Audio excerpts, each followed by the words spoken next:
We're learning a lot more about Ed Martin, who is a controversial U.S. attorney pick for District of Columbia. You know, the one who used to represent January 6 rioters and now is the head federal prosecutor in the District of Columbia. Oh, you're going to want to hear this. Let's discuss. I'm Dave Aronberg, former state attorney for Palm Beach County, a.k.a. the Florida lawman here on Legal AF. So there have been a number of reports that have come out that have detailed Ed Martin's ties to the Russians. I know it's going to shock you that high up members of the Trump administration have ties to Moscow, but according to the Washington Post, hours before Donald Trump announced U.S. missile strikes on Syria in response to a chemical attack, this is back in April 2017, the attack that killed 90 civilians, Ed Martin said on the Russian state television network RT America that Syrian President Bashar al-Assad might not be to blame. Instead, Martin told viewers the situation was engineered in Washington by the people that want war in Syria. Sounds like Tulsi Gabbard, doesn't it? Another pro-Assad, pro-Putin individual who happens now to be the head of our national intelligence agencies. Well, in early 2022, Martin told an interviewer on the same arm of RT's global network that there's no evidence of a Russian military buildup on Ukraine's borders, criticizing U.S. officials as warmongering and ignoring Russia's security concerns. Russia invaded 9 days later, igniting a war that continues today. Martin is now interim U.S. attorney for D.C. and Trump's pick to serve full-time in the role. But as a conservative activist and former Missouri Republican official, he appeared more than 150 times on RT and Sputnik, networks funded and directed by the Russian government, as a guest commentator from August 2016 to April 2024, according to a search of their websites and the Internet's archives database of television broadcasts. So this is a guy who was plucked out of politics in Missouri rather than being a prosecutor, but more on the political side, who was brought in to do political stuff in D.C., and indeed he has been. I mean, he has sent letters to the Biden family to ask questions about their pardons, trying to undo the pardons.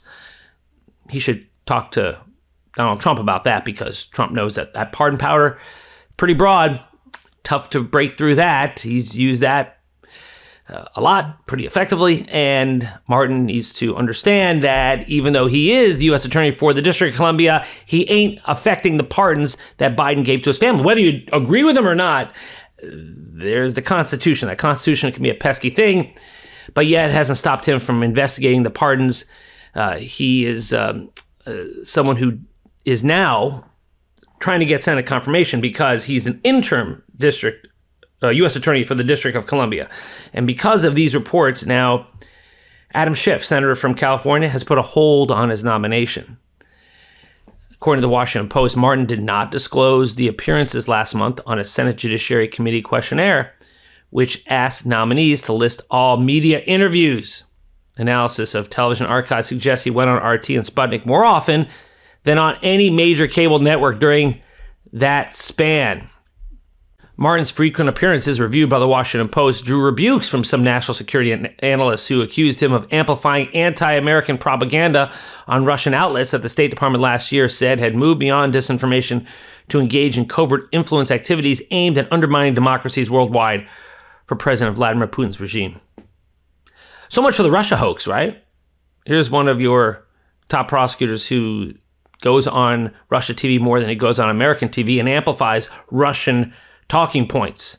And now he's the lead prosecutor in a very important district and used to represent the January 6 rioters and is trying to clean house there inside that division, that circuit. But he may not get confirmed after all. We'll see, because Martin is now going to face some real Senate opposition. Now, will enough senators block his nomination? Well, we've seen this movie before, haven't we? RFK Jr., Tulsi Gabbard, Kash Patel. There's an old saying, Democrats fall in love, Republicans fall in line. But maybe this is something that pushes some people too far. I mean, according to the Washington Post, Martin's brief tenure as top federal prosecutor in Washington has stoked controversy. This is what I was saying.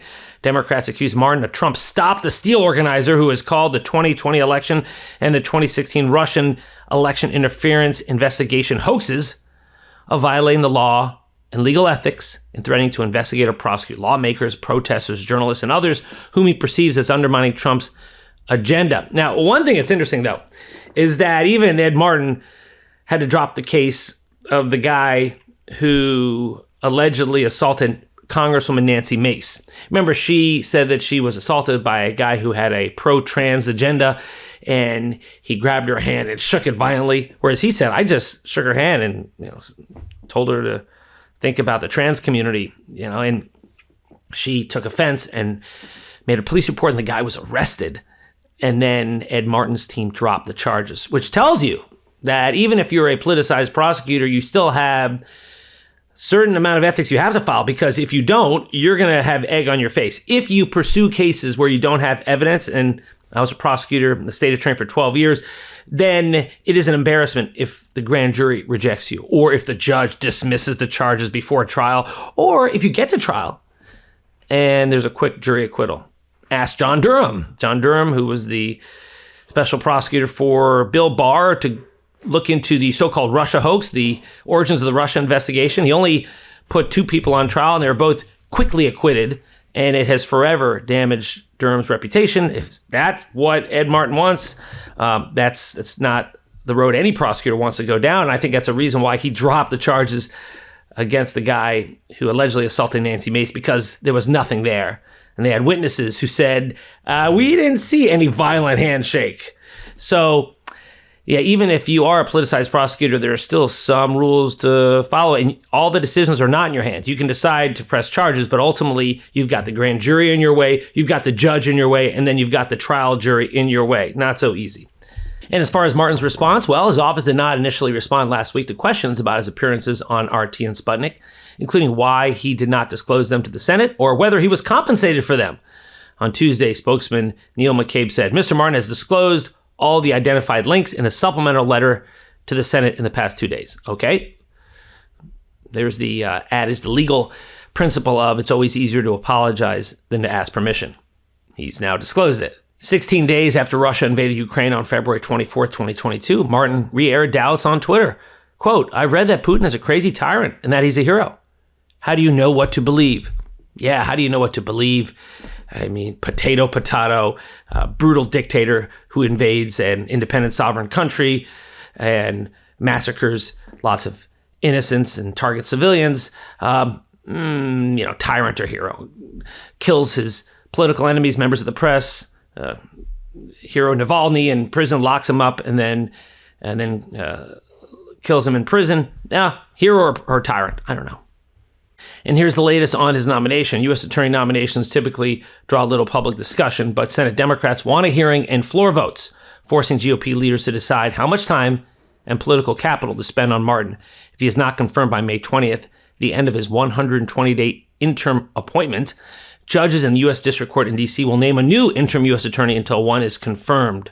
Martin has posed a challenge for the Senate Judiciary Committee, not only because of his lack of experience as a prosecutor or trial lawyer, but also because of the volume of his statements on social media and in traditional media and the unusual extent of his omissions. Chairman Chuck Grassley, Republican from Iowa, said Thursday that Martin has received more than 500 questions from senators, far more than normal. So maybe is this the tipping point? Is this the one they finally reject? Remember, they didn't reject Matt Gaetz. Matt Gaetz withdrew beforehand.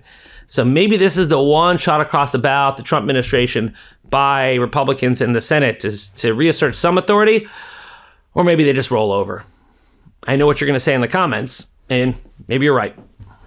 But if there was ever one to push back on, this is the one as far as the nominees go for U.S. attorneys anywhere in the country. So we'll keep following it here on Legal AF. I'm Dave Aronberg, a.k.a. the Florida Lawman. If you like this video, please like, subscribe, share with a friend, and leave a comment below. Thank you for all your support, and I'll see you next time. In collaboration with the Midas Touch Network, we just launched the Legal AF YouTube channel. Help us build this pro-democracy channel where I'll be curating the top stories at the intersection of law and politics. Go to YouTube now and free subscribe at Legal AF MTN. That's at Legal AF MTN.